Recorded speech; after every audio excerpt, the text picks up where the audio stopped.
Chapter 5, Mishnah 7. When something is sold, the sale is considered complete once the buyer makes a kinyan, a legal act of acquisition upon the item.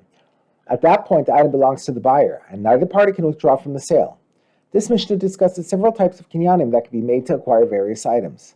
If someone sells produce, such as barrels of grain or sacks of nuts to his fellow, and the buyer pulled them from the public street in which they were located into another courtyard that he owns, at least partially, then even if he did not measure the amount of grain or nuts that he took, he has acquired them, and the sale is complete.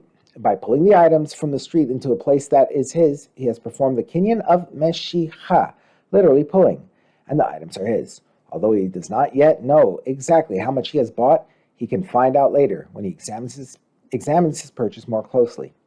The Mishnah now discusses an opposite case.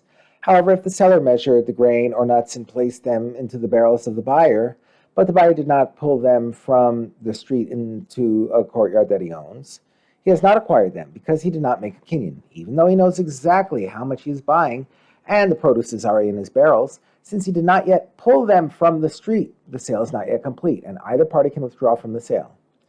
The Mishnah now offers some advice for someone who wishes to complete a sale without having to pull the merchandise into his own property. And if the buyer is smart and he wishes to complete the sale quickly, he can rent its place. That is, if the produce is lying in the property of the seller, instead of having to pull it into his own property in order to acquire it, the buyer can simply rent the area from the seller. The produce will then be lying on his land, and he automatically acquires it through the kinyan called chatzer, literally courtyard, without having to move the produce at all. Until this point, the Mishnah has been discussing the sale of barrels and large sacks, which are very heavy and usually dragged rather than lifted. Such items can be acquired through meshicha. The Mishnah now discusses how one must acquire smaller, lighter items. If someone buys flax from his fellow, he has not acquired it until he actually picks it up and moves it from place to place.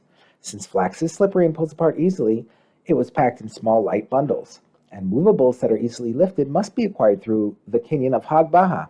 Therefore, to acquire the flax, he must pick it up. If he pulls it without lifting it, he does not acquire it.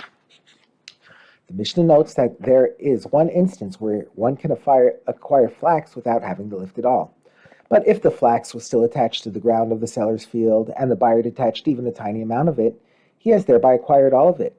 By picking a small amount of the flax, he acquires a temporary ownership in the land, which allows him to acquire the flax at the same time.